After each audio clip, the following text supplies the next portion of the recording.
All sports, all plays. Yeah. All sports, all plays. All sports, all plays. 365, we're making a plays. You talking the game, get you through the days. We're high in the court, the dime in the lane. Variety, topics, living the same. All presentation, sports information. In the airways, taking the nation. All sport, all plays, they working your faces. Grace at the field, so tie the laces. All sports, all plays.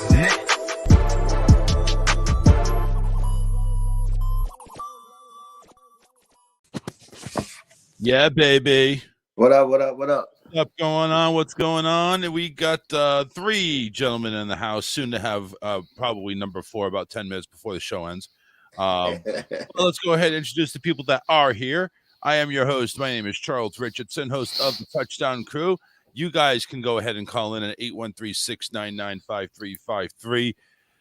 Welcome, everybody, to a very special week, because this week we have Randy sitting over here to my right, wearing the Memphis hat, as he so proudly does, the Memphis Grizzlies. He likes to represent. What's going on, Randy? How was your week? It was all good, man. Good morning. Glad to be here. Good morning. And all the way to the bottom, he's playing the bottom, ladies and gentlemen, today. Playing the bottom. It is Coach. Coach in the house. What's going on, man? What's up, man? Nothing much, man. Just trying to fix this computer. I see the eyes are not puffy. There was not a lot of crying yesterday. I understand that. So it looks like you took the news very well. But apparently, this may be going into a little bit of a zigzag. And you know what? We'll get to that later, because this week is mainly about 2 games. That's it, folks. We're down to 2 games. There's nothing else. It is 2 games. It comes down to, in the AFC, we have Cincinnati and Kansas City. The young duo against another young duo. Joe Burrow and JaMarr Chase, by the way, Rookie of the Year, going up against Patrick Mahomes and Tyreek Hill. Honestly, we'll get to our opinions on that one, but it's basically we're seeing some youngins coming in here. This ain't no Brady. This ain't no Manning. This ain't no Carson Wentz. We're seeing young QBs and young stars taking over. I think there's a trend here, because on the other side, it ain't so young. On the other side, in the NFC, we got Jimmy G. Been around a couple of times, been to a Super Bowl, up against Matthew Stafford, kind of like that 40-year-old virgin. He's never been here before. He's like 33. But Matthew Stafford's got some weapons. Jimmy G's got some turnovers and a running game. So, and is it possible? This is an overall question. Is it possible that for the second straight year, the host city has its own team? And this time with a packed house instead of 20,000 people. Yes, they'll be wearing N95 masks. I get it. Nobody's going to see their faces. Besides, you look at Hollywood, unless they're actors, you don't want to see their faces. So, yes, please cover them up. Please cover up those LA people. But, yes, San Francisco, LA for the NFC Championship later on Fox at 6:30 p.m. By the way, I did not realize I screwed up last week. And I said the Buccaneer game was going to be on Fox. How the hell did NBC pull that off? How did they do that? They pulled the wool over my eyes. Money. Oh, my apologies, folks. But I can guarantee you, just like The Rock would say, guarantee you that the Cincinnati-Kansas City game will be on CBS at 3 o'clock Eastern time in Kansas City, in front of a lot of people, making a lot of noise, because that's what they do in KC. They make a lot of noise. But, gentlemen, before we get into these 2 games, can we talk about the heartbreak for the Buffalo Bills? And it really came down to those 13 seconds. Coach, I ask you, what the hell happened in 13 seconds? Man, basically, they played a cover 4 protect the sideline, which was done when you had Kansas City had 3 timeouts. So basically, they They bailed and they rushed 4. I don't know why you never rush 4. You always rush 3 and have an extra defender on the field. So basically, you have 3. You put 3 safeties, 1 in the quarters, 1 in the middle, the other one's in the quarters, and then the corners pretty much protect the sideline, and everybody else just expand out.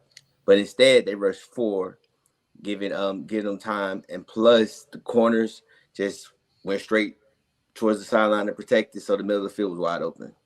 So why would you go ahead? Because they pretty much had, all right, nobody's going to be able to stop Kansas City unless they're the Buccaneers with a hobbled Mahomes and a beaten up offensive line. That wasn't the case here. Mahomes had plenty of legs. He had plenty of protection. So you're not going to stop them. But they were holding them down pretty good. Those last 2 minutes, it was like back and forth NBA action. People going ahead and shooting down an alley-oop at each end of the court. Why would you go ahead and differ for your defense? I understand. Listen, you have a lead. You don't want to get beat deep. I get it. But there's got to be a way to get pressure on Mahomes to make him throw the ball faster, maybe make a mistake. They didn't do that. They just dropped back. I mean, you can't. You looked on both sides. It was more so, I think it was just play calling and just execute on defense. I mean, the last 2 minutes, it was just bad alignment from the DBs. And they just took advantage. Both Allen took advantage of it and Mahomes took advantage of it. Randy, what do you make of all this? Because I mean, Coach gives me his listen. No offense, Randy. Coach is Coach. He's there. He's going to give the X's and O's. But give me your take on this. What the hell happened? What went on? Did Buffalo really just screw up on play calling? I mean, they needed 40 yards to get into field goal range, and they got more than that in 13 seconds. Well, I think some of it was it was Mahomes and Kelsey obviously going backyard football. He talked about that during the game. But like Coach said, I mean, it wasn't. I'm not even just going to put it all on bad play calling, because there was just, and he mentioned it too, bad DB play. I mean, you had guys standing flat-footed. You had guys on the outside. The old moniker is you play to win the game. You don't play not to lose. And it looked like they were playing not to lose. And when you have a guy like Patrick Mahomes, who is dangerous, even the scrambling that he was doing in the game, that was working pretty much all game. But he gives you just enough where you're scared of that just a little bit. It's not even a scramble because he's not designed running, but it left a lot of things open. And I think that is the element, and Steven just talked about it in the comments, is the element that wasn't there. You mentioned Brady last year. I mean, the Bucs last year, the Tom Brady's. The Bucs last year being able to get after Mahomes, and he was hobbled. That's what was missing. That's why they were able to get after him. I thought even last week when they tried to blitz and tried to get after him, that's a different animal because he can move around in the pocket and get out, and then he creates more plays like that than if he's just standing there. Mm-hmm. I thought it was bad DB play, bad situational play calling all the way around, but not just for the Bills, for the Chiefs too. They just happened to have the ball last. Yeah. Yeah, speaking of, let's go ahead and read some of these comments here. So Steven Scott there, JA12 for MVP. That's not Josh Allen, is it? No, that's JaMarr.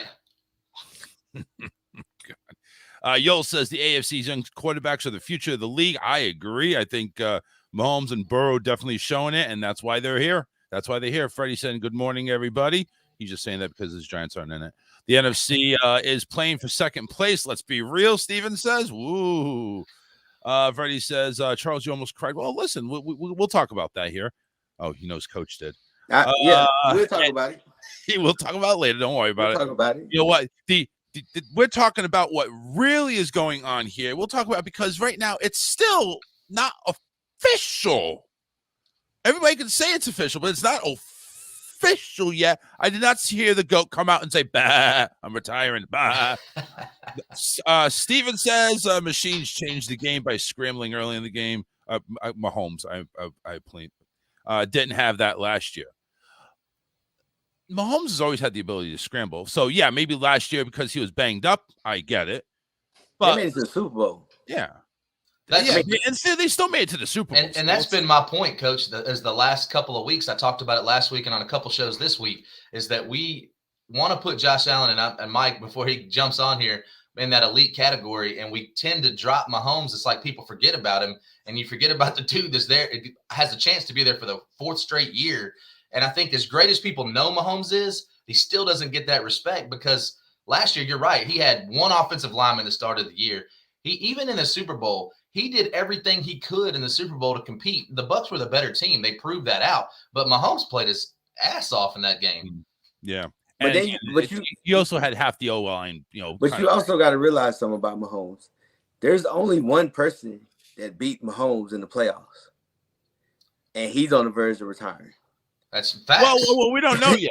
We don't know yet. We don't know. He's on the verge. We don't know. We got to keep away from that subject. I swear to God, we bring up that subject, I'm muting your mic. Charles, you're right. But we do know this. Mahomes didn't made it to the AFC Championship, 4 years in a row. The first year, he lost to one guy. That guy left. He went to the Super Bowl 2 years in a row.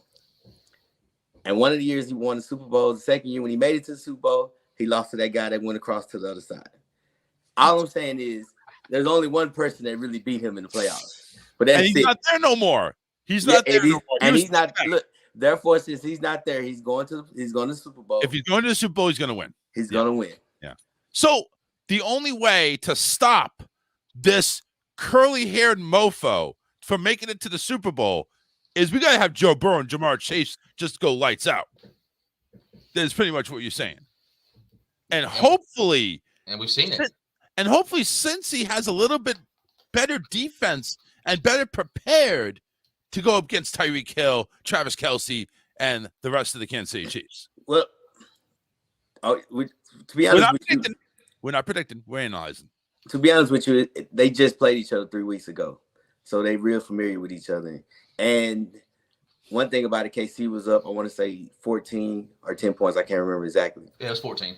14. So they kind of realized some of the mistakes that they did. And you can vice versa say for Cincy doing the same thing. So we're not picking yet, so I'm going to wait.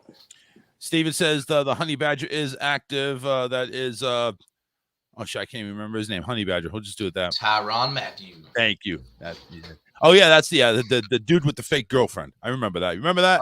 No, that's not the dude with the fake girlfriend. Oh, who is that? That's the Notre Dame linebacker. That's Ty. Oh, Ty. Yeah, he's gone. I don't know where he's. Tyrann Mathieu's the one that got kicked off the LSU team. Let's see here. Damon says, "Happy NFL Sunday. Let's get at it." And like I said, Honey Badger he's a big factor in pass defense. Well, we'll see. We'll see. Listen, I think both offenses are explosive. I even may see. We may even see a shootout. Let's not kid ourselves. We might see a shootout. Coach, we'll see what happens. Coach, let me ask you. They did play a couple weeks ago, and it came down at the end to a really controversial call. Everybody's like, "Oh, well, since he beat him." For one, that game, when I'm making predictions, that game was in Cincinnati. That team's riding high. They had a huge day on the offense, but the call was wrong. Plain and simple, the refs made a wrong decision. And now we've seen Cincinnati benefit twice in the last 5 weeks from calls with the referees. I'm just saying. Are Cincinnati bringing their own referees to Kansas City? That's pretty much what Randy's asking. That's what I'm asking. No, they're going to be. They're going to be Kansas City. They're going to be Kansas City refs, which means Cincinnati might lose. Again, we're not making predictions, though. We're not. No predictions. It is way too early. Way too early. Too much show to go. We need to go ahead and move on. In the other end, it's basically. Listen, I'll go ahead and put down right now $1,000 that one of these teams that goes to the Super Bowl is from California. Just saying. I'm going to put $1,000 down on it. Anybody want to take me on? That one of these teams that goes to the Super Bowl is from California. No. Oh, damn it. Okay. So it is basically the Battle of California. San Francisco, Jimmy G going up against the LA Rams with Matthew Stafford. Now, I don't even think in the LA Rams fan base, when you get Matthew Stafford, did you envision a Super Bowl berth coming out of it? You may think, all right, we're going to be in the playoffs. We're going to be a lot better. I don't know about a Super Bowl. I think they did. Yeah. Because Matthew Stafford, how many playoff games did Matthew Stafford play in before? But Charles, I think that was the thing about it. It was the quarterback was the missing piece that Sean McVay pretty much he said. He was the missing piece. Like you had the defense because you have a Hall of Fame D lineman, you have a Hall of Fame corner, You have a Hall of Fame DN. You have the O-line. You have a running back. You have Cooper Kupp is the Triple Crown wide receiver. It was Crown. You think he's like a horse or something like that. And remember too what they did with Jared Goff. If they thought they could do that with Jared Goff, they didn't have Von Miller at the time. You didn't have Ramsey at the time. So yes, they absolutely. I think when you get Matthew Stafford, you do think. But that's what I'm saying is the Rams made the Super Bowl with Jared Goff. They did. Why? Because Jared Goff is not in the favorite of the coaching staff. We need to make a change. He got exposed in the Super Bowl because he couldn't make adjustments and he couldn't make the reads. It was, and they said it. Sean McVay said it. Sean McVay pretty much told him the regression all the way up until they cut the mics off. So when they cut the mics off, and if they switch it or move it to something different. That's when they got screwed up. Because if you watch when they played the Patriots, when they played in the Super Bowl, all the Patriots did was just man up, load the box. Yeah. And another thing is they talked about he couldn't take the top off the defense. Now I think he could make the throw, but he got shook. He got rattled, to Coach's point. They would audible the defense knowing what they were doing, and he could not. He was looking at first read. Yeah. Welcome to the show, Maniac Mike down there at the bottom there. He must be a maniac because he's a Bear fan.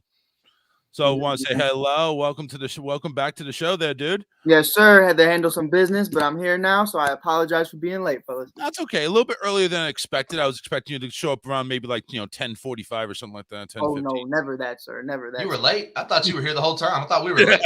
Dude, you were late, bro. I've been here. What are you guys doing? Especially That's right. Come on. I kept them hidden for just for the sake of argument.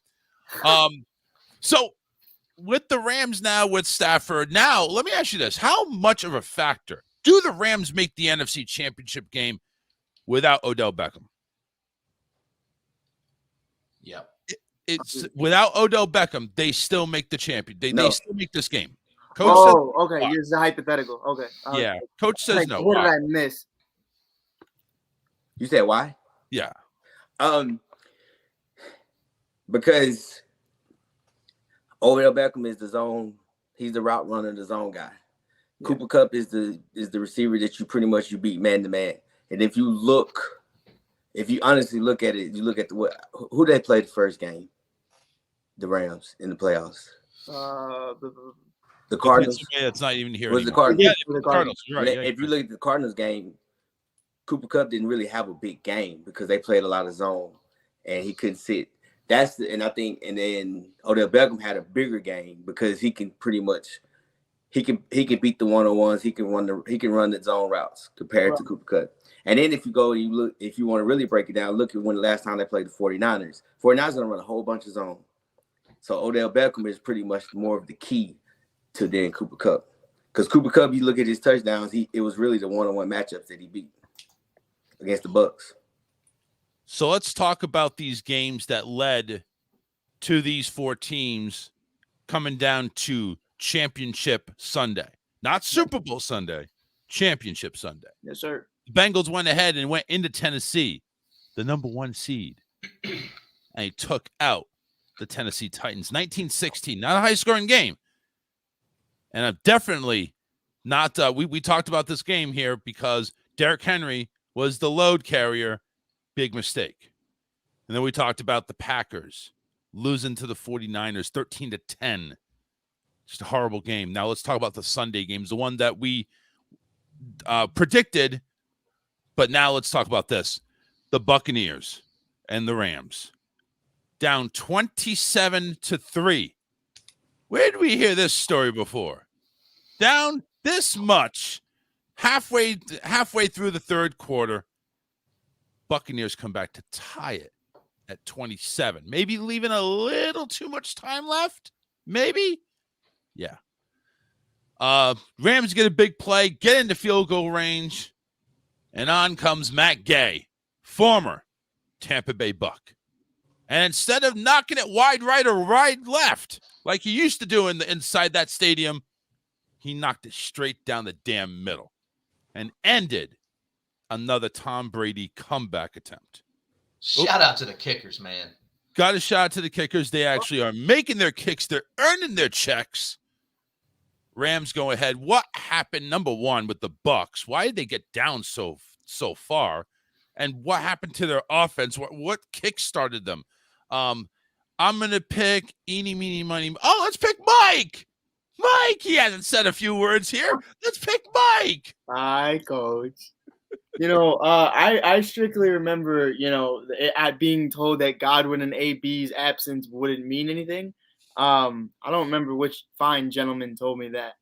But it was But it wasn't me. It was bullshit is what it was. Is because that was the reality of it is Scotty Miller is great when he has a bunch of other premier wide receivers around him to be able to do that. When Scotty Miller is your number 2 clear cut, you got a problem on your hands. When Gronk is banged up and it hasn't been the guy he's been all year long, and let's not pretend like he was, is because he missed half the season with broken ribs, a broken back, and punctured lungs. We're looking at it and we're questioning. The only person I went into this game being confident in was Mike Evans and Leonard Fournette, and even Fournette was banged up.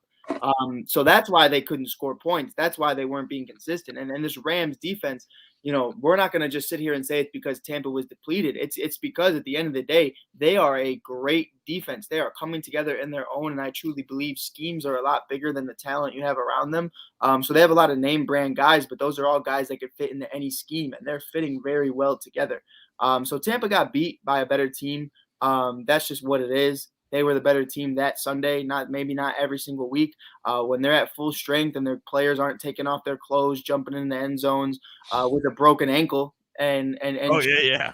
Jumping, That's right. You gotta keep in mind, broken ankle. He looked pretty good on the broken ankle when jumping 7 feet in the air with a broken ankle just seemed pretty normal to me. But Chris Godwin, losing all of them and having Wirfs be banged up and that O-line being banged up, it was huge. It was huge. Do you realize that loser is attempting to go ahead and sue the Bucks?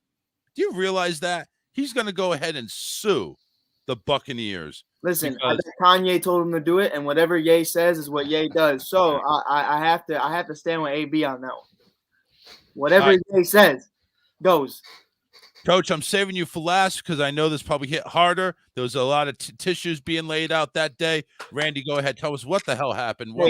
Hit harder than Sue did, right, Coach? Well, I think that we got to start because I've been pretty critical of Matt Stafford, saying the Stafford is going to Stafford thing, and he played great. Even in the when they were turning the ball over, it was a couple Akers fumbling. It was Cooper Kupp fumbling. And, a lot of jokes were made. It's like, man, Tom Brady just gets opportunity after opportunity, the team making mistakes on the other side. But shout out to the Bucs for forcing the turnovers. But I think we really got to give a shout out to Matt Stafford, 28 of 38, 366 yards, and made some huge throws in the moment. Nobody on the planet thought when they came back and tied that game that the Rams were going to win. Nobody, including myself, because we had seen it. And I want to talk about this for a second, too. We talk about how the Chiefs and the Bills sat back. The Bucs did not. The Bucs went after Stafford. They blitzed. Now the safety got caught standing flat-footed. Don't understand how that happens. I've asked Mike as a safety. Cooper Kupp, especially running a seam route. It's not like Cooper Kupp is known for running great routes. He didn't run a great route. He ran a seam route, got caught. So I think that shout out to the Rams for having all the momentum, losing all the momentum. Old Mo went across to the other sideline. Tom Brady was going to do what Tom Brady did, came back, tied the game, and then Matt Stafford. He one-upped him, had the ball last, similar to the way it was with Mahomes. Coach, you look like you were tearing up there again, so I'll go ahead and give you the floor. Go ahead. No, to be honest with you, I've said it, and I'm going to say it again. I know Mike, he says it. I didn't think Godwin and AB would have made a difference. For the simple fact of the matter, I said the biggest loss was your right tackle. He was hurt, and he didn't play. When you're all-pro, right tackle doesn't play because this is what you have to realize. Now you put a backup in that's already banged up. By doing that, the running back he has to help on one side. The other left tackle was getting killed. Now I criticize Brady and Leftwich for one.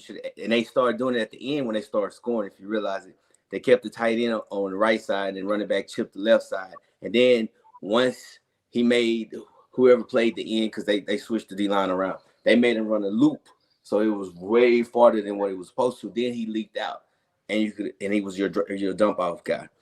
But other than that, defensively, man, you're talking about. I think one of the biggest things that hurt us was the injuries, because that was the first time this year that they played together. So there's a lot of miscommunication. The first first touchdown they scored with the tight end. David should have stayed with him. He didn't. He saw the quarterback roll out, which Stafford's not a threat on him, and he went after him and left his guy wide open. He's not a threat running the ball. Come on, Mike. Then secondly, they were in the cover. They were in the cover 2. The safety never got over top of Cooper Kupp on his touchdown. And when the safety played flat, I don't understand why I would have checked out of the blitz just because the simple fact matters. Cooper Kupp. I can understand if it was somebody else. And Cooper Kupp, basically, they thought they was going to run the zone. He was a clear out guy, and Odell Beckham was going to come across with a 15-yard dig. Safety came too far down, which put him in a, and he froze like a deer in the headlight because it is Cooper Kupp. He's the double move guy. But like I said, hats off to him. I mean, biggest thing, it was just the Rams secondary is not good. You got Jalen Ramsey, but what makes up for it is with the pass rush that you had and with having our backup lineman that was hurt, and we were trying to go 4 wide, 5 wides. And then on top of that, I mean, you heard me say it in the group chat, hey, we need to run the football. Because by them ends just teeing up field, then guess what? You don't have to really block them. You can run it. Hence the fact when it was a 4th and 1, you scored the touchdown with 30-some seconds, with 30 seconds left. So I think, like I said, it's one of those just Leftwich and Brady at the beginning, they panicked, and then they say, okay, hey, let's do this close to the 4th quarter.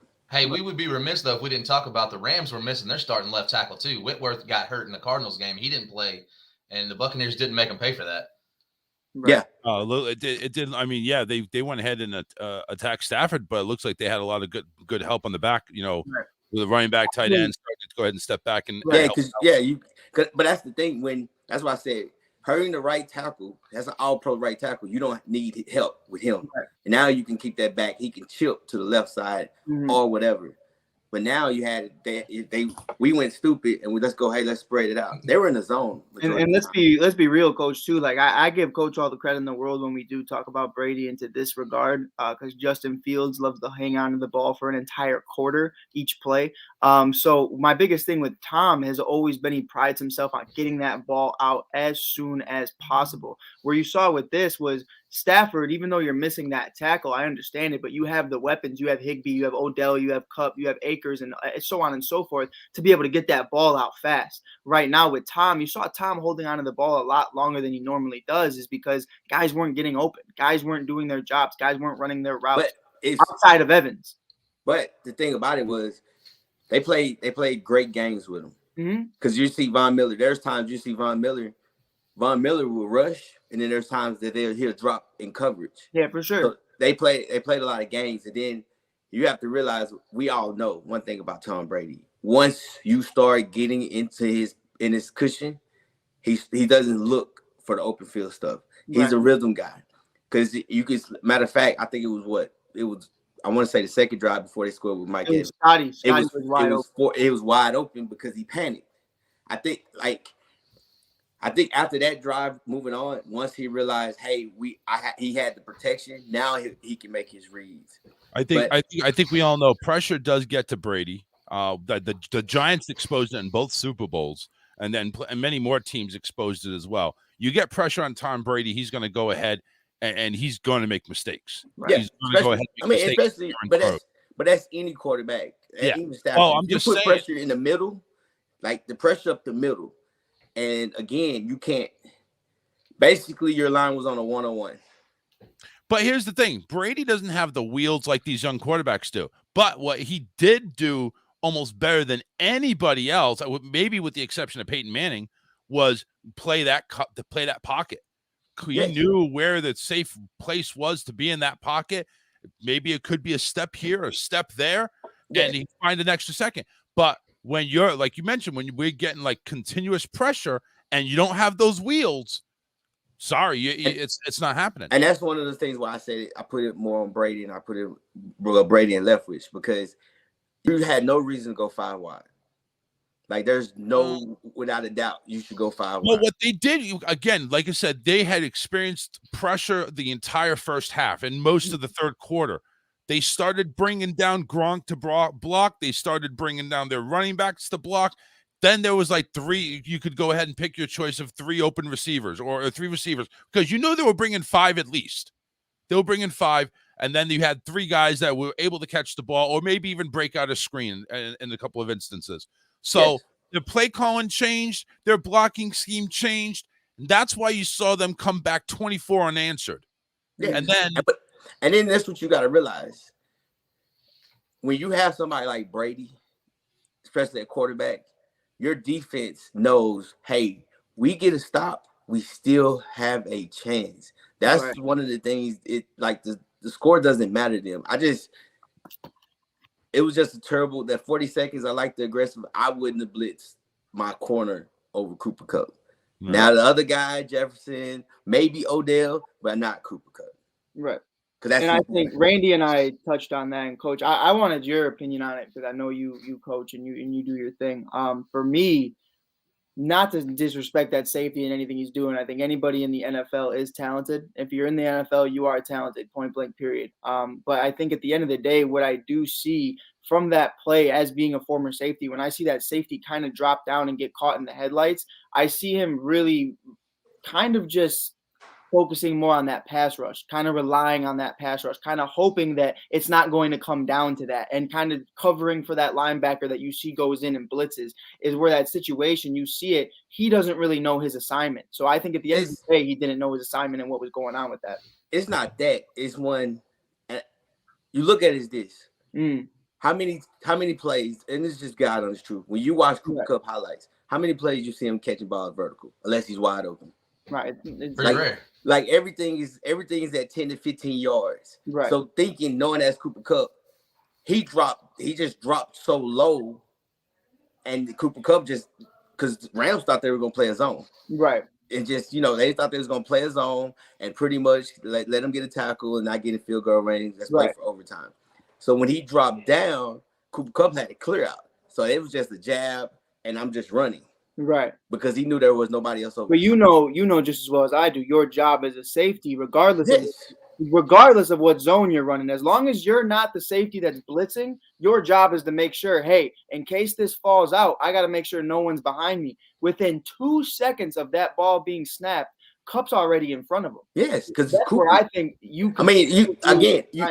You hear me? I'm gonna say it all the time. Cooper Kupp is the best double move guy in the league. Mike, let me ask you a question because we're going to close this because we're talking about one play and we know listen, Kupp beat everybody. But Mike, you being a former safety, you mentioned yourself. What is the one thing a safety should never do? Dude, you never blow your assignment and you never allow anybody to get behind you. Right. And it wasn't even the first time they had done it. Yeah. Right. It happened early in the game on the touchdown. If you want, here's my biggest thing, Coach. If say I'm 30 yards back and I allow this wide receiver, this tight end to get 30 yards in front of me, that's cool. But if he ain't getting 31, he ain't. I agree with you. But the issue was you went to a corner blitz and it was a man. Right. No but safety. That's my thing is I don't. Like, that was my. I don't think he understood his assignment of you need to pick that up. You need. And I know, but again, if you look, like I said, if you look at the stats. And you look at Cooper Kupp, he's the only time, like he said, he went vertical because it was the zone. Right.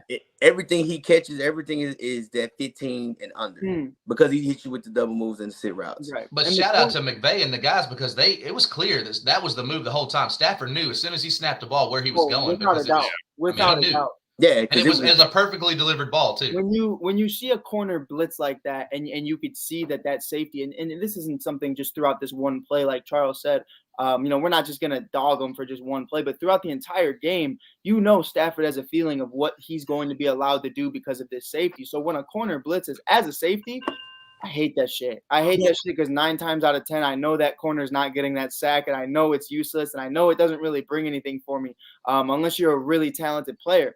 And that's just what it comes down to at the end of the day is if I'm kind of skeptical the entire time of this game, why would you allow me to have to go one-on-one with Cooper Kupp, even though he's been running slants, even though he's been doing his thing all game from the short post of it? You don't do that, especially in that magnitude of a game. Yeah, I agree. You don't let Cooper Kupp go ahead and get 9 catches for 183 yards. Exactly. I mean, at some point in time, you got to go ahead and put the clamps down, even though Odell Beckham didn't even get a third of that. Right. I mean, I would say though that to Coach's point, I hate saying health is not an excuse, but health is wealth, and that secondary had not. We're talking about the entire defense. And well, let's talk about that real quickly because I want to ask this all to all three of them. This is the first time they played healthy in how long, Coach? How long was it? It's the whole entire year. Whole time. Okay, because so the corners were wait. I don't want to get into a long drawn out debate on this, but just really quickly, should they have been playing together? And think this through. Should they have been playing together, or should they have gone to the old matchups like in hockey? You got the forward ones, forward twos, and you have the different lines they've been playing. Should have they just went ahead and went with who they were comfortable playing with? I don't think you have to even talk about hockey. You could look at the Tennessee Titans and Derrick Henry and what they did with that. They should not have made Henry the focal point of that offense just because he's back. And I do think they should have played. But definitely when they're getting breaks, I think you should have slowly brought them back into the fold rather. And of course, Coach, I know where you're going to come from it is they've been doing that in practice all week. They've been getting back into the fold. But I do think at the end of the day, them playing full starting minutes kind of was what kind of replicated that and had that kind of conversations. It was going to happen no matter when they played together. Because again, 17 to 18 games in versus potentially 2 if they would have won this game last week. It's not enough time. It's not enough time at all. But I do think they should have weaned a couple of them in a little bit more rather than just throw everything else you built all season away. So in this game here, the Rams and the Bucks, it was basically a tale of two stories. The first quarter, 2 quarters and a half, Rams dominated again, 27. They were up 20-3 at halftime. They scored that touchdown in the third. But then Brady took over. And it wasn't like a dominating fashion. There was like a fourth down they went for, a fourth down and 15 that, they didn't get, so they turned it over. They had to punt the ball. It wasn't clean and everything didn't go smoothly. There was a turnover. There was a couple of touchdowns. There was a lot of momentum. Let's throw it out there. Hypothetical. Cooper Kupp does not make that catch. No field goal. Overtime. Bucks win or Rams win? Bucks win. Bucks win. All that momentum. I agree. I agree. Mike, you agree with that too? And I think that's exactly what Sean McVay knew, and that's exactly why he did what he did and called the play for the seam route for Kupp, because he saw what they were doing. They were getting aggressive. And to be fair, the Bucks didn't do anything different than that. That's how they play on defense. They're aggressive. I just think they got caught. And I do want to push back a little bit on the playing together thing. We talk – and when they're in a zone, eventually that zone becomes a man if you're that safety. You know your assignment. I don't care if you played 17 games or if you played 2 games. You've known since you were in high school that if you're in that situation, a corner blitz, and you're the safety, you got a man coming. I ain't making no excuses for that, man. I was very upset when I seen that. Yeah, I take that very seriously. It's not like you're talking about the NBA where we're talking about we got to have a rhythm thing and it's chemistry and all that. That was assignment football that they played. Yeah. Not just on that play. On several plays. Safety to me, Coach, I want your perspective on it. A safety to me, I don't give a shit if you're running a 4-3, a 3-4, a 4-6, whatever it is. You have your own job. You're in your own island, in your own bubble. It does not change. There's little moments where you kind of got to go fill in for someone else, whether that be the linebacker or whether that be the corner that's blitzing. But for the regularity of it, you are your own defense. You in that secondary are your own little unit. Nothing should have changed for that safety. No, I agree with you. And to Charles, to answer your question, you said, this is what you got to realize. And I said it. When you have somebody like Tom Brady, and when you look at somebody like Pat Mahomes, that coach across that field, Josh Allen, right? And Josh Allen. No, we're only talking about elite quarterbacks, Coach. You said it right. Yes. I apologize. Hold on. That's a whole other story. But when you look across that field, you look like I have to score. Right. Like they put fear in your heart, and that makes you kind of rethink how your plan is. And that's one thing about like the Rams. The Rams could have played for overtime. But what's the name? McVay was like, we're not finna give that guy over there another chance. You can't. And then that shows you how much fear, like the disrespect that you say the Bills did for Pat Mahomes. Okay, we're gonna kick it out of the end zone. Let's see if you can score in this 18 seconds. Like those are things 13. Yeah. Then, I mean, but that's the thing that what people got to realize. Like those kind of guys, you can't give them a chance because they will burn you no matter how you look at it. Even Josh Allen, he will burn you no matter how you look at it. Since we put him in the elite category. No, Coach, only elite quarterbacks do that, and that's why. Well, hey, that's another story. Go ahead, Charles. Listen, We'll definitely talk about that before we get out of here, though, Charles. You did. Yeah, well, let's talk about that. Let's talk about it right now. Let's talk about the right Chiefs now? and Bills real quick. Mm. Anything more? Is there anything more that Josh Allen could have done to get that Bills a victory? 5 touchdowns. Let's analyze it. How many touchdowns he threw against the Patriots? Another 5? 10 damn touchdowns. Over 800 yards in 2 games. No interceptions. I got a little stat for you too, Charles. He went into that second game with 7 incompletions and 7 touchdowns. The guy was an animal. Coach. What? Elite on that? Come on now. We've already established this. Come on now. We already established. No. The chat, the 4 of us established it. The people need to know. I said it. I just feel said about it. Josh Allen. Here's the thing, and I said this, and I'm gonna say it over and over. A lot of the younger guys, they're in that. Hey, everybody deserves a reward. If you want to say that he's elite, he's elite. I think if we have a house, Tom Brady and them were up there. Or if you want to say eating at the table, Tom Brady and them eating at the big table. Tom's gone. Josh Allen's at the little baby table. He's still with the elite category. Okay, but, keep in mind, Coach is the elite. He is the elite judge. He's like the Randy Jackson of judging right now. Okay, but to be honest with you, I said it from the beginning. I said the Patriots' second defense was not that good. It was very overrated because of Bill. I think a lot of people going off what they said last year. Hold on. Chiefs. Hold on. Now flipping it, even with the Chiefs. One thing about it, and I posted it and I said it 1,000 times. I don't know what was the coverage or what they were doing, and a lot of it. We'll go back to the last 3 drives. The corner, they were in the cover 3. Corner played outside leverage, bit off an out route where the guy was 2 yards outside the numbers and fell.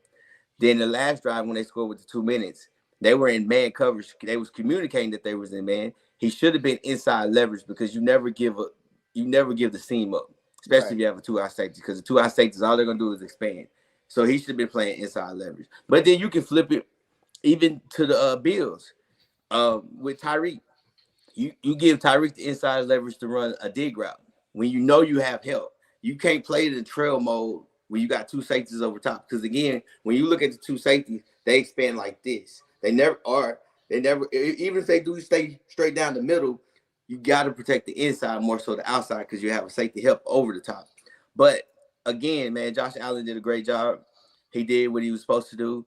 He threw the ball, 26 times? That's his range. I've said it. If he throws the ball between 26 to 30 times a game, guess what?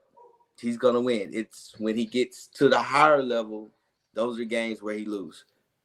This is how I looked at it like this. I think that Josh Allen played elite football the last couple games, but if we're gonna go with the house analogy, Josh Allen is a notch below Patty Mahomes because of the resume. I mean, and what he did. You gave a guy 13 seconds to go down and tie the game. Then he gets the ball first in overtime, and they didn't play for a field goal because they knew that would give Josh Allen back the ball. They went straight for touchdown mode, and I think that the way that you saw Mahomes had, more completions, same amount of touchdowns if you count the rushing touchdowns. I mean, what Mahomes did in the most pressure-packed moments, Josh Allen did the same thing, right? He played great. But I think that's why Mahomes is above. We're talking about 4 straight AFC championships, 4, Super Bowl appearances, Super Bowl MVPs, NFL MVPs. So Josh Allen played elite. I'm not arguing that at all.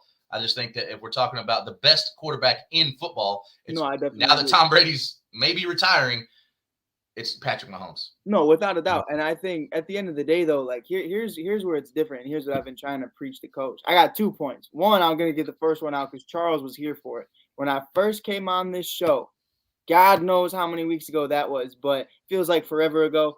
It's been amazing being with you guys. But my first show, I said Josh Allen was elite, and Coach looked at me crazy, and Charles was there. What Coach said was he hasn't had a moment. Well, now I gave you 2 of them.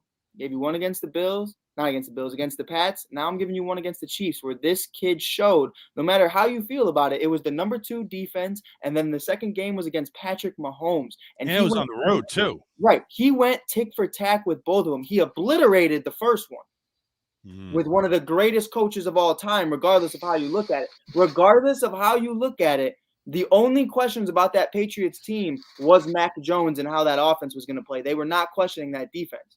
Let's not sit here and pretend like they were. The corner we were playing against had 10 interceptions damn near on the year, and Josh had him looking like a fool. Can I say something? Go ahead. Randy, Charles, from the beginning, have I always said that defense is going to be very suspect? Yeah. But And we don't want to get into your Belichick hate, man. But I just know. It's fine. It's fine. But at the end of the day, the stats don't lie that they were the second best defense in the league. But you go back and look at the 5 games with the team against winning teams, they lost. But what do you always tell me? Here's what it is, Charles. Gosh, you can only play the teams on your schedule. And that's where, but that goes back to what I said. It can be, when we look at these stats, sometimes it can be misleading. So let me ask you. Because if you play, listen to me, look, and this is honest truth. If you play the Texans, you play the Jets twice, you play the Jaguars. So Aaron Rodgers is in the MVP. I don't think he's MVP. If you ask my opinion, But he's not an elite quarterback because he plays the Bears, the Lions, and the Vikings 6 times in total a year. So who would you rather play, Mike? And this is if you was But it's on my schedule. No. If you was a Chicago Bear, who would you rather play? The Jets, the Texans. Who am I missing? And the Jaguars. The Dolphins.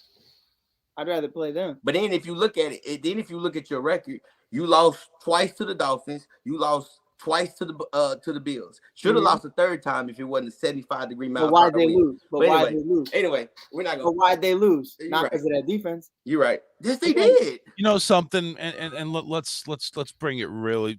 Let's just put it in hindsight. The Jaguars, one of the teams that they beat, wasn't it a playoff team? And they finished what, 3-14, 4-13, or something like that. It all happens any given Sunday. It's how you plan the game. And Mike, to your point, if you're in the NFL, you got some talent. You got some type of talent. Right.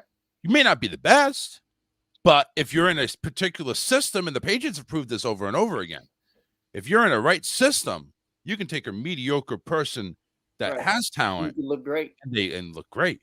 Right. So it's that's my point, though, Coach. Regardless of who they played, all you said that Josh Allen needed was a moment. He had never had a moment yet.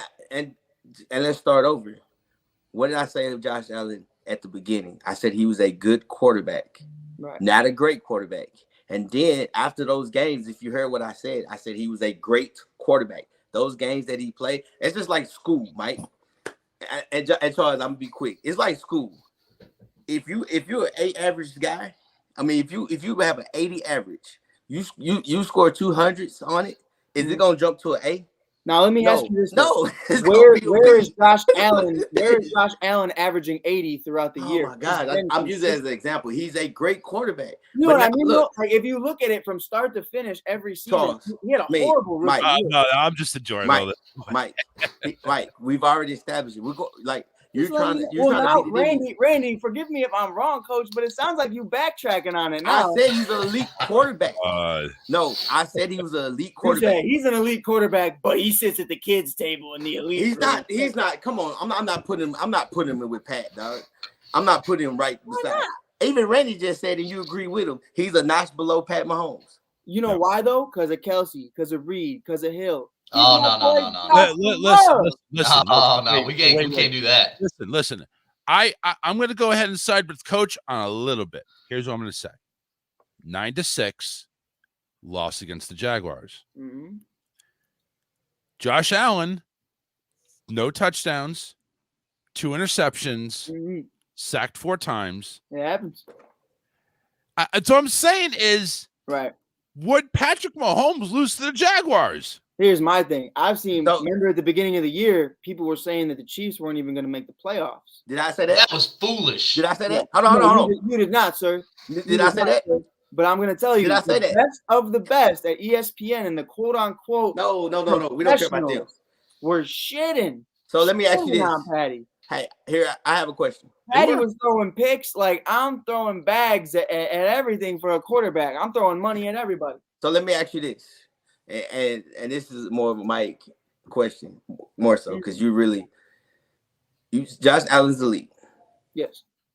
Do you think it's just him legitimate, or you think it was the receiver core / tight end / the offensive coordinator? Not at all. So you think it's all Josh Allen? I think a lot of it has to do with Josh. I think it's all. I think a big part of it. I don't think it's all of it. Because so now you got to have people. Diggs is there. Diggs is there. If you take a look at the receiving core that Josh Allen has versus some of these other ones, like you can't combine it. You can't compare it to the receiving core that the Rams have. You can't compare it to the receiving core the Bucks have. Josh Allen had Diggs.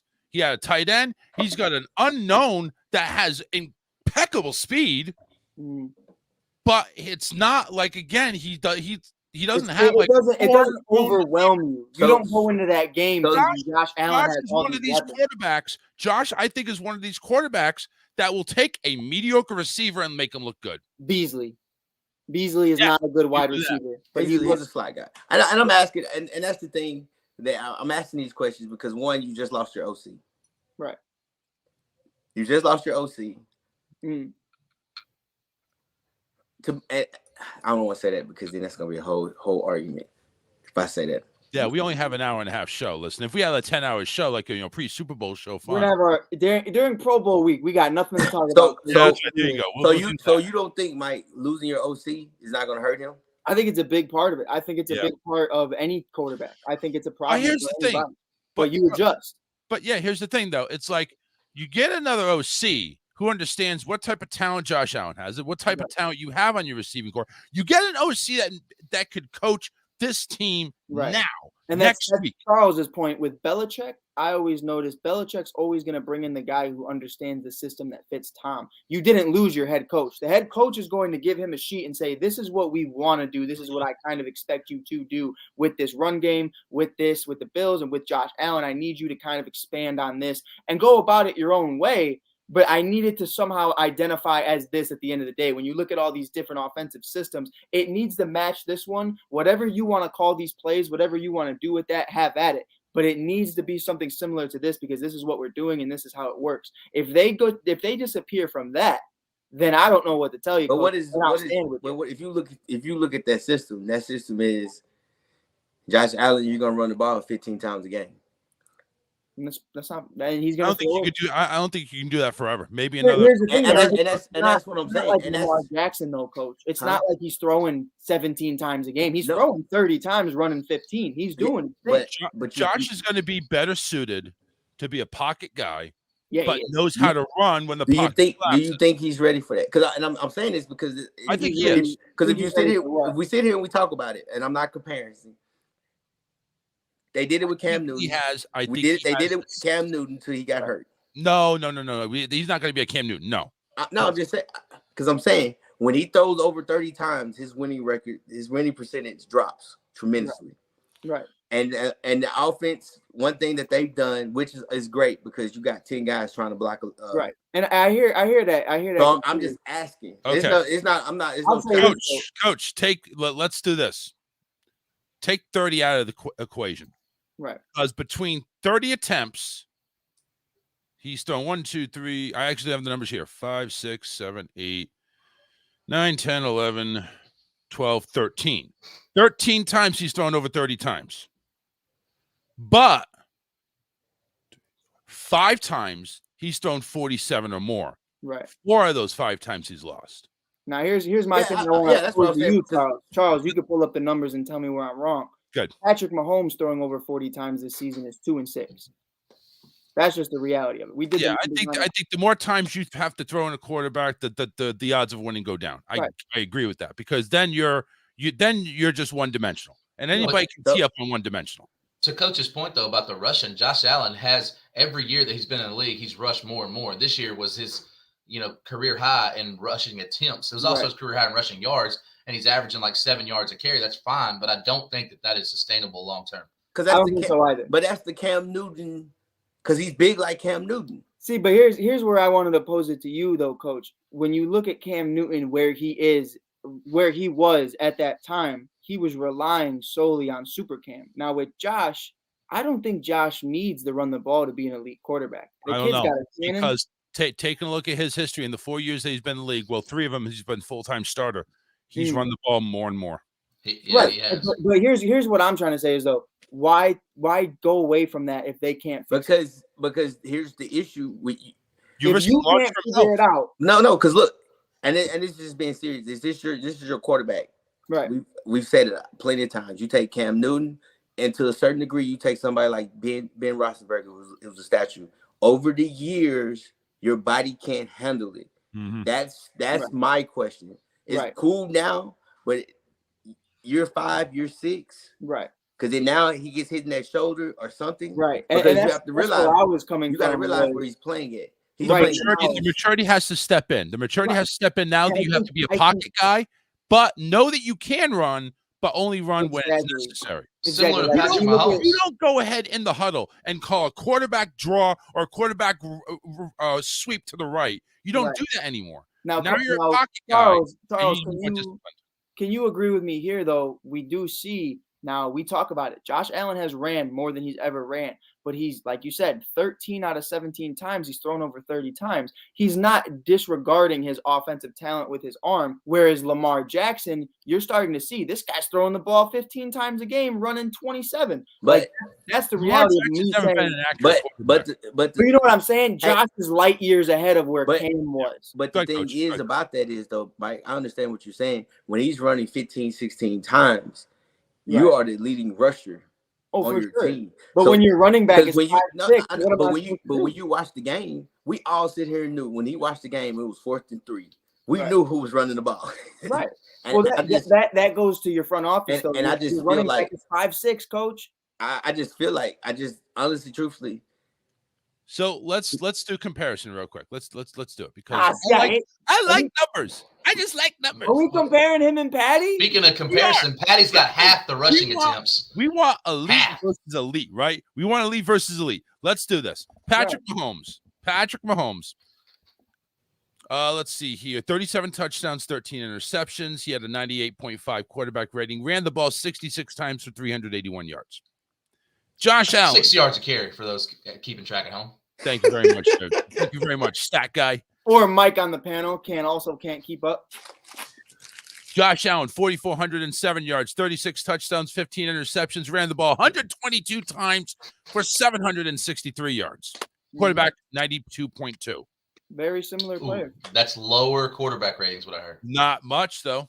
Not much. He did 6 points. 6 points wins you a game, man. Now, can I ask you something, Randy? Ask me. Do you think the greatest tight end and one of the best wide receivers and the greatest head coach in the league right now helps him with that little 2-point difference?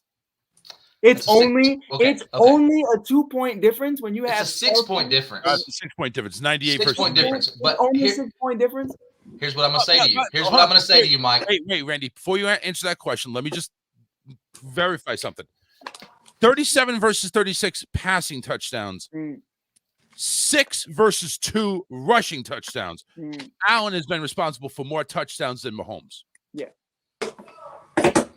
Okay. Now, Mike. Far less talent. Far less. Okay. I'm not going to say that because you said the greatest coach in the game right now, or one of the whatever it was, the word that you used.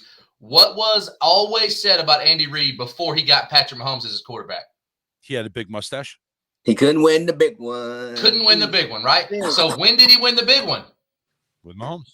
He didn't do it with Donovan McNabb, and he had Donovan McNabb and Terrell Owens and a defense that was really good. He got to Kansas City, and he had Alex Smith as his quarterback. And guess what? Still couldn't win the big one. When did he win the big one, Mike? With Patty. But here's the difference. With Mahomes, Tyreek Hill, and no Tom Brady. Right. This is no disrespect, though. No disrespect. But I didn't ever really think Alex Smith was an elite quarterback. Nobody did. Nobody did. For sure. Patrick, for sure, no question. But that's where I'm saying I have no disrespect or animosity to Mahomes.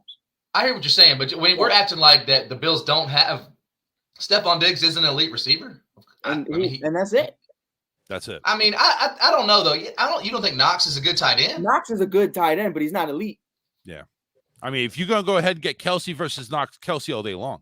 I mean, okay, that's true. But if you're going to Isaiah- give me Patty versus Josh Allen, I'm taking Patty all day long. As But of so, Isaiah so let me ask you Isaiah this. McKenzie. No. I'm gonna is ask that you this. unknown. Time out. Let me ask you this. You take that tight end, that receiver core from Buffalo, and you take that receiver core and tight end from Kansas City. As a whole, you don't think the Bills is better? I think Josh Allen. If you're saying that you're bringing in all the weapons from KC and you're putting them on Buffalo for Josh Allen, is that what you're saying? No, we're talking 3-on-3. I'm saying the receiving core. Honestly, truthfully, I think the receiving core in Buffalo is better. Coach, is way better. What's your question though? I'm saying, exactly. Which receiving core and tight end? I know we say Kelsey, we say what's the name? I can't think his name right now. Hill. We everybody keeps saying these two guys. Yeah. But we can sit there and we can name the Buffalo Bills secondary receiver core and the tight end. I think as a group, the Bills tight end group is way better. Yeah, I don't think so. I don't think so at all because you got to think about what Travis. You're talking about beyond Kelsey and Hill, the rest of the receiving core, and beyond Diggs and Knox. Yes, you're talking about the beyond. Because look, even if you say that, go back and look at the stats. What's the yardage? How many yards? Who threw what? I believe Allen threw 44.07 and Mahomes threw 40 shit. 48. I think it's 48. Yeah, so Mahomes threw over 400 more yards, and he threw the ball like 11 more times. Yeah. Now, Coach, here's what I want to ask you because I know you would thrive with a guy like Kelsey. Kelsey, to me, with this team, isn't just a tight end. To me, Kelsey is your best receiver on that team. It's better than Kill. Like Kelsey is a Swiss Army knife in that category of this guy can block, this guy can be a tight end, this guy can be a number one wide receiver. So really your wide receiver core, you have a Kelsey who's utilized as a wide receiver a lot of the time. You have Hill, you have Pringle, you have a bunch of guys. And let's not forget, like they didn't have Sammy Watkins just a year ago. But if you sit there and you flip it, you give him Stephon Diggs and you give him Knox, because you gotta realize Pat Mahomes don't. What is Knox? But listen, Pat Mahomes doesn't look to run. Right. He scrambles to throw. And then runs. And now if you honestly running wise, Knox runs a lot better than Kelsey. Kelsey is an underneath guy, kind of tight end. Just to give you the targets for the divisional. Tyreek Hill 13 targets, Kelsey 9, Jerick McKinnon 7, Brian Pringle 7, and that dips down. McCall Hardman only had 1, Clyde Edwards-Helaire 2, DeMarcus Robinson 1. So I think what Coach is talking about is like those supporting cast for the Bills. For the Bills, Gabriel Davis, who the hell was he? He's better than any second receiver that the Chiefs have. Right. Cole Beasley, Devin Singletary. Man. Where's Stephon Diggs? He only had 6 targets. All these other cats, 10, 8, 5. I mean, just saying, Knox had 4. Josh gets the ball out there. Yeah. So, and Isaiah McKenzie, by the way, I think is a huge unknown. He is going to be huge. He's got more speed than Hill. I mean, he is fast. That cat is fast. I'm not ready to say he's got more speed than Hill. I'd say he's got equal or about the same speed. I'm not ready to say that way. But I think just real quick, Coach, I think if you want to compare secondary receivers, you said Cole Beasley, right? You look at Cole Beasley, comparing him on the season to Hardman, right? They have exactly the same amount of yards, 693 yards. They're a touchdown apart. I mean, so I think that if I like Coach's point, if you took as a whole, yes, right, Kelsey is better than Knox. I agree with that. But as a whole, I don't think that there's a whole lot of separation. I think that the Bills have a really good core as a whole. And I would even give them a little bit above because I mean, you got Emmanuel Sanders too is on that team. You know what I mean? Exactly. I think that the Chiefs, yes, they did have Sammy Watkins last year, but this year, Arden, McKinnon, you got those guys. And so a lot of this, this debate could go on and on. Does the quarterback make the receivers? Does the receivers make the quarterback? You just hit it on the head though, Randy. I was never once, Coach, and I've made it clear to you, never once saying that he's better than Patty. What I'm saying that's is, true. That's true. Now, if on the train of being elite, Patrick Mahomes is driving it.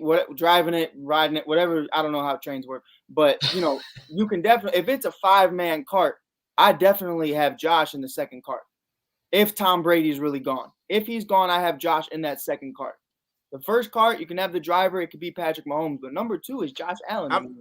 Listen, I've already said he was elite. number No, one. I hear you, but then it's him versus Patty. So, but the thing is, this is what I'm saying. If he's in that elite category, I don't care what receiver core he has. I still think the Bills had a better receiving core than Kansas City. Now here's my question for you though, and it's one that I know we always talk about basketball, but Michael Jordan, elite. But just because Michael Jordan has this level of what he is, and that's what Patrick Mahomes is being right now. He's being the Michael Jordan of the NFL for the modern day era.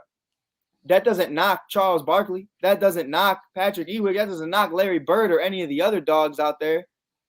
That doesn't knock anybody else. They're still elite. They're just not Michael Jordan. But let me ask you this though, Mike. He's in his own category. Mike, we're gonna go straight football, Mike. With the game on the line, Josh Allen. Okay, you pick Josh Allen. Mm-hmm. No, you wouldn't. Randy, with the game on the line, give me 2 quarterbacks that you pick. Oh, 2, Patty and Josh. Brady and are we saying that Tom Brady's not retired? Let's say he's not retired because he played here. Then you got give me Brady and then Mahomes. Who do you got? I'd say Brady and Rodgers. Brady and Rodgers. What? Okay. But now look. Hold on. Look, and I say Brady and Mahomes. So listen to it. There's only one Josh Allen. There's 3 Bradys, and there's 3 Mahomes. That's all I'm saying. When we have these discussions, when you say elite, like when I look at Josh Allen across the field, how many people can be elite? But hold on. A lot of people could be elite. But again, I remember 32 elite quarterbacks. To be honest. But remember this though, Mike, and we're going back on it. I remember also when Josh Allen played against Tennessee, he had the ball in his hand, he slipped and fell to win the game. But my brother can't slip. No, hold on. I remember when he played that Pittsburgh team, and he threw 2 picks. I remember when Patrick Mahomes. But that's what I'm saying. But we can go back and forth, man. He's elite. He's you good. know what I mean, though? He's elite. All right. He's elite. So He's elite. Josh Allen's elite. Let's close it. Coach said Josh Allen's elite. We have it on recording. So anytime he goes back, I never said that. Yeah, you did. No, he's elite. Let me just go ahead and close it. How numbers don't mean shizzle. 1, Josh Allen quarterback rating 92.2. Mac Jones 92.5. You were waiting to get that one. And everybody kept saying they was worried about Mac Jones. It wasn't Mac Jones. I was never worried about. It was the supporting class that Bill brought in. Mac Jones, I don't care if he's got a noodle arm or not. The guy can make good decisions. The guy can get the ball to his receivers. He does have a decent. I think, and Charles, to your point, a noodle arm is fixable. It's very fixable. Who said? At a young age. Not everybody says. No. I said Mac. This is what I said. Jones does not have an elite arm. I said Mac Jones is a game manager. You can do that. He is a game manager and can make plays if guys are running open. Right. I said the issue is what Bill brought in doesn't fit what Matt Jones needs. Hence the fact they ran the ball 30, 40 times because there's not one guy. You're talking about a guy that doesn't have weapons, and that's Mac Jones. But see, Bill shows the ideals is don't give Mac Jones the ball 40, 50 times to throw. We need to keep that balance. So he wants to make sure he has a decent running game, and I think he has enough receivers he had enough receivers to go ahead and make enough plays. But that's where he always sucked at. But anyway. So before we get to our picks, because we need to rapid fire this. We only got like about 20 minutes to go. Mike, go ahead and touch on the new coach of the Chicago Bears, because I can't pronounce his damn last name. Go ahead. Elmer's Glue. That's what I call him. Everett Flus for the Chicago Bears. It will be a great hire. There is only one way it becomes a great hire. If they bring in an offensive coordinator that is proven. That you did. Y'all got the quarterback coach for the Packers. We hired him as a QB's coach. We didn't hire him as an OC. We haven't hired an OC yet. But here's how I look at it. Everett Flus right now, when you think about the Indianapolis Colts, Randy, I'm going to give you some love. When you think about the Peyton Manning era, you solely focus on Peyton Manning. When you think about the Andrew Luck era, you solely focus on Andrew Luck. But what they never had was a top defense ever in their life. When you look at it truly, what Eberflus was, and Randy can prove me where I'm wrong, and he can tell me anything he wants about Eberflus, and I'm here for it. I'm ready to learn everything I can. All I have to base off it is Hard Knocks and what I've seen. I love the guy. He's a no bullshit type of guy. He doesn't take crap for anybody. So Eddie Jackson, who Matt Nagy told it's okay to not be able to tackle as a safety, you're in for a rude awakening. The Indianapolis Colts, since 2018 with Eberflus, have been top 10 in least points allowed as a defense. That is exactly what the Chicago Bears need right now as a defense, because they are having issues. But here's my thing. Coach brought it up to me, and I've been saying it and preaching it to the choir. That means nothing. All of this hire, every single part of it means nothing if you don't have an offensive coordinator for Justin Fields. Because they did hire an offensive coordinator, though. Luke Getsy is the offensive coordinator. That's what I told you. This was announced 1 hour ago. Luke Getsy will be the offensive coordinator under new coach Matt Eberflus. I told you that. Yeah. I've been on TV all morning. So the Bears GM, head coach, OC, all starting to take shape now. Luke Getsy. Luke Getsy has never called plays on the NFL level. I don't know if this fits your proven model. Sounds like college quarterback, college OC. There you go. Coach, go ahead and discuss your feelings on Leftwich going to Jacksonville. Now all of a sudden the open offensive coordinator for the Buccaneers now is vacant. To be honest with you, to piggyback up, I'm not even gonna say about the Bears. I think it's great. Honestly, truthfully, it actually really hurts the Tampa Bay Buccaneers by him going to Jacksonville. And the reason why is because Jacksonville has what you call money. That we have two O-linemen, two offensive linemen, one the center, and I think a guard. This free agent, they can scoop him up. He can mess around. He can get Chris Godwin. The defense linebackers, of course. I don't think Sue's coming back. I can't think of the end right now. There's a lot of defensive guys not coming back because they addressed that during the draft. But I'm happy for Leftwich. I think they're gonna make the playoffs. Not next year, but in 2 years, because you have the cap room and you have the talent you can bring in. Because Leftwich is respected. One thing about it is, and just to say real quick about it, I think the Bears it was dumb getting a defense coordinator. In that case, you might as well get Vic Fangio. I don't believe in getting deep. If you look at the last 3 years, the coaches that get fired are defensive coordinators, ex-defensive players, coaches. And then you ask, what's the problem? Your offense couldn't score points. Right. So you have to be able to score points. All right. You know how I felt, Coach. I'm not gonna sit here and bullshit with you guys. Like I wanted Dable. I wanted Dable really bad, and I was adamant about that since the off season. I've been saying it, I've been preaching it, but it is what it is. Kind of just gotta lay in it, I guess. But Randy's got room for me on the Colts train, so it's all good. Come on, we're gonna bring on Jim Schwartz as our defensive coordinator to replace Eberflus. Real quickly, before we go ahead and get to our retirement segment, Ravens hire Mike McDonald to be the new DC. Dan Quinn informs all teams he is staying with Dallas for the 2022 season. Josh McDaniels has been ready to be interviewed by the Raiders for their possible head coaching position as well. And let's see. Go, Josh. Get out of there. Yeah, I think that, and I'm not sure if that's going to hurt Jones or not. Maybe they'll find somebody else, but they're talking about bringing in somebody else that used to be with the system. Somebody's got to explain something to me, Charles. I don't understand. The Cowboys came out and Dan Quinn staying, and Kellen Moore is expected to stay. Who cares? They were not that team underachieved. Why is this such a big deal? And why? You really think they underachieved, Randy? I think they did exactly what they should do. Because I mean, if you look, they was the 6th, 7th best team in the NFC. And let me ask you, and let's start in our retirement segment, which I don't think this first one's a retirement. I think it's just kind of like maybe taking a year or two off. Sean Payton, gone from the Saints as head coach. Where do the Saints go from here? And how do they address their basically their cap disaster? This is what I want to say about that. Everybody's talking about, Sean Payton's earned his flowers, and he has. He did something in New Orleans that had never been done, rebuilt the city, and did all that. Great part of that. But what I don't like about this is he was a part of the reason that they're $76 million in the hole here, and they're in the red. So to leave when they're at their worst, I don't think that's a great look. Yes, Sean Payton has earned a lot of respect, but this team doesn't have a quarterback. They're $76 million in the hole, and now you bounce out. I don't like that look, Coach. Who's in a better position, John Gruden or Sean Payton? Oh, Well, definitely Sean Payton. Definitely Sean Payton. What are your reactions to the Saints? How do you think they're going to dig themselves out of this? No way. I stepped away for a second. No way I came back to Charles saying who's in a better situation, John Gruden or Sean Payton. Do I need to mute your mic? Yes. No way. To be honest with you, Coach, go ahead. That's one of those situations.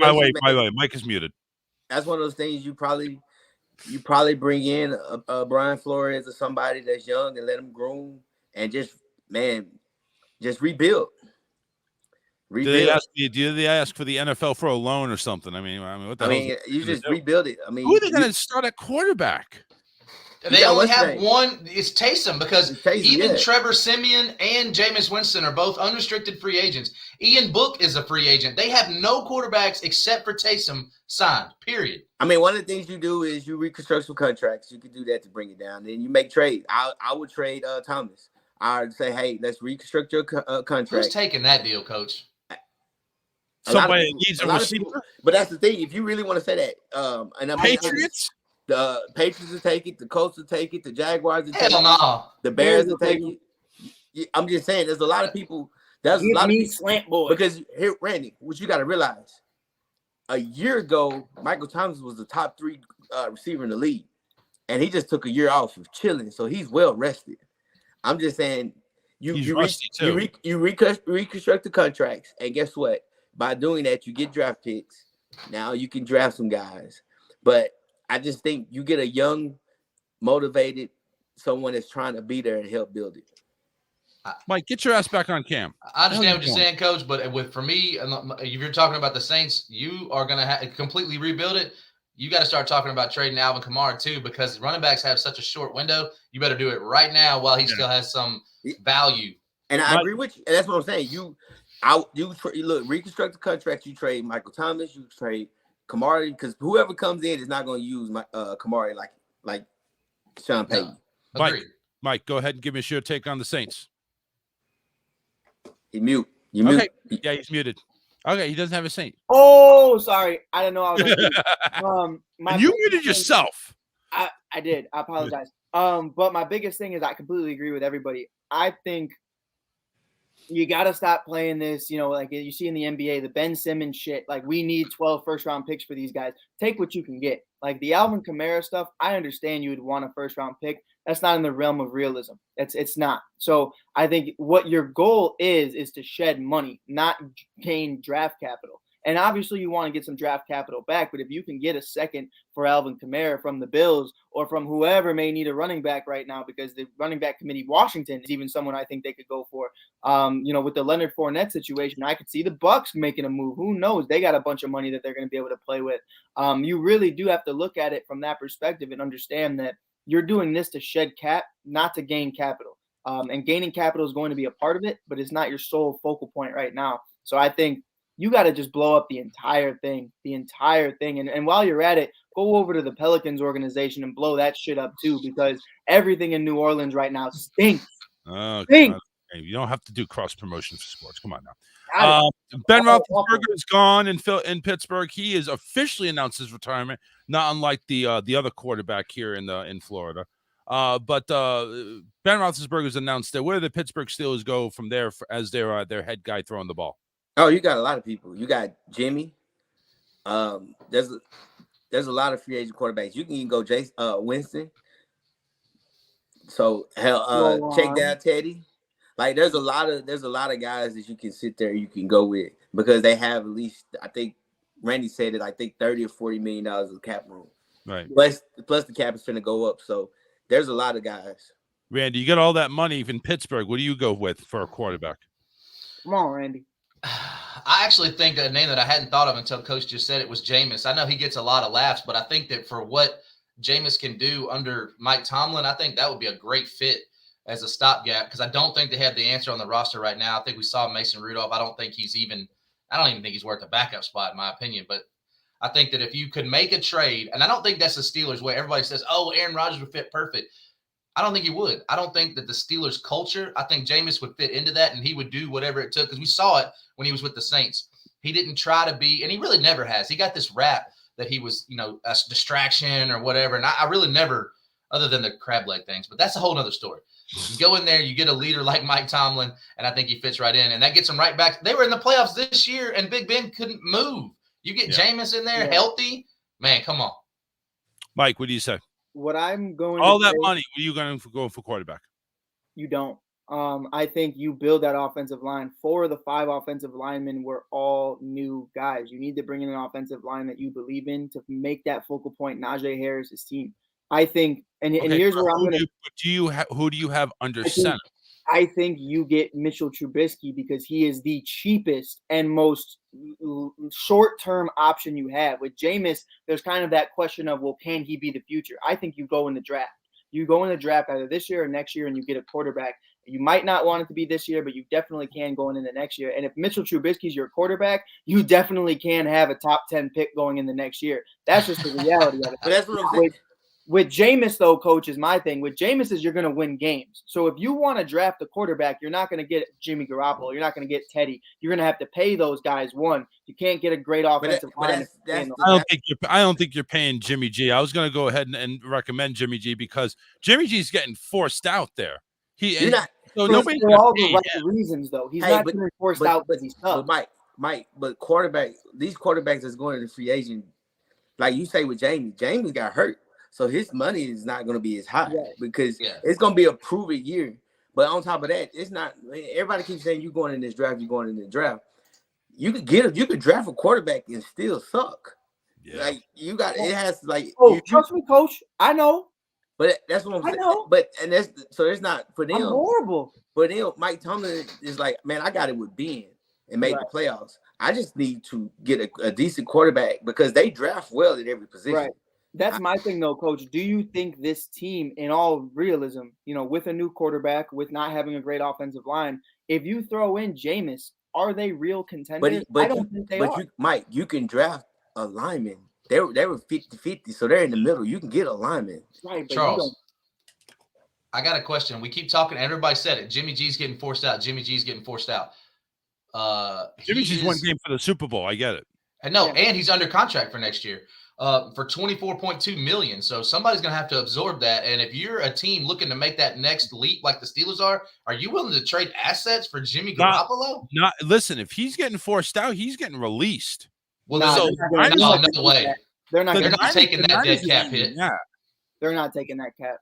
Well, then what are they going to do? You're going to make Jimmy back up? Look at Washington. Look at what Washington's trying to build right now. Washington will gladly eat that cap. You're going to be taking a starting quarterback who got a massive contract, and you mean to tell me you're not going to go ahead and at least try to move him? You got Taylor Heineke and Ryan Fitzpatrick.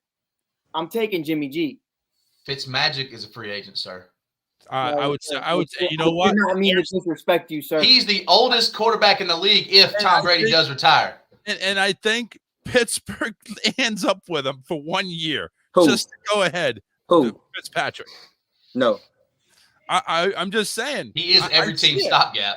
He is. That is where I will take Mitchell Trubisky over someone as Ryan Fitzpatrick. Yeah, I agree. But I don't know if Trubisky can be a 17-game starter. No, I think he can for a losing team. I don't think they're in a window to want to win. But they are, though. They got everything other than the quarterback. Really, they got talent. And you're in Pittsburgh. You ain't going to be able to survive. Mike, they made the playoffs. And if they had a serviceable quarterback, no knock on Big Ben's career. Hold on now. If you got a serviceable quarterback, they're better. Charles? Randy heard it, right? But they made the playoffs, so then the Patriots are good too. Mike, listen. Listen. Who had Pittsburgh? I had Pittsburgh making the playoffs with Big Ben. Right. If you look at the game, if you look at the playoff game, that first half, the score was 14-7? I hate Ben, so I didn't even watch the game, to be honest. Like the game, you didn't have any quarterback. It was 21-7 because they scored 2 touchdowns in like 32 seconds. Right. But what I'm saying is this: regardless, the team is good. That secondary, that defense is good. They're good running game, good receivers. Like, you got to fix two spots. You draft the O-line, and on top of that, you get a quarterback. You're still talking about the playoffs. And you can keep saying, you say the Patriots. I wish I could play the Jets and the two Jets and the Texans. Oh, man, bro. But anyway, come on. All right, let's move on. Tom Brady. Reports that he's retiring. Sorry, Charles. He talks to Jason Light. Jason Light says he's not retiring. His agent, we don't know. He'll make his announcement. CBS, everybody else is saying he's retiring. The hell's going on here? Coach, is he gone? Honestly, truthfully, God's honest truth, I think he is. Here's unmute yourself. Huh? I said, Mike, go ahead. Is he gone? Unmute yourself. I don't know. I don't want to play this game. No, you are playing this game. You're on the damn show. I'm going to say he's gone. Randy, gone? Gone. I agree. Listen, and I said this on Peter's show down here in Tampa. He asked me, it's like, do you believe all the rumors are happening? And Tom actually made a statement. He didn't say he was retiring, but he said he was going to give his future a long look. You're Tom Brady. You come from the Bill Belichick press rules. You don't say anything. Right. That was Giselle's statement, if I'm being completely honest with you. Yeah. And that statement said that there was some rumblings in the fire, or some rumblings in the household. And I told him this is going to come down to 3 people at the dinner table: Tom, Giselle, and Gronk. And I think he's made his mind up, and I think Gronk's going to be shortly after that out the door. Oh, he's gone. I think Brady is gone. It's going to be announced soon. There's just too many rumors, too many literal reports. Ian Rappaport, who's almost never wrong, has been rumored. So screw ESPN and screw CBS. Ian Rappaport is reporting this. That, the sources close to Brady saying that he's done. Tom Brady Sr. said this is conjecture. Yeah. And Tom Brady Sr., I think, is a lying piece of crap anyway. I'll be honest. I do not like him. I do not like him one bit. Is it because he kisses his son on the mouth? Probably. We'll go with that. All right, 3 minutes to go. It's real simple. Gonna go around. Who are we seeing in 2 weeks in Los Angeles? Who are we seeing? And break it down for me. Coach, go ahead. You're first up to bat. Man, it would be nice to see 2 Texas quarterbacks playing in the Super Bowl, but I'm going to go with the 49ers. I'm going to go with the 49ers. And then, of course, I've been saying this since the beginning of the year. I got to ride with that East Texas boy, Pat Mahomes, in the Super Bowl. Okay. So we got 49ers, Chiefs, and SoFi Stadium. Stafford does not reach the pinnacle of hosting a Super Bowl. And looks like we get a repeat of Super Bowl 54.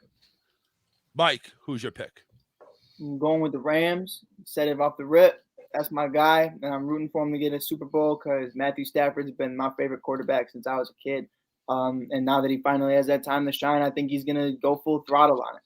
I would love Robbie Gould to be at another Super Bowl as well, though, so I'm rocking with whoever happens, but I'm going with the Rams.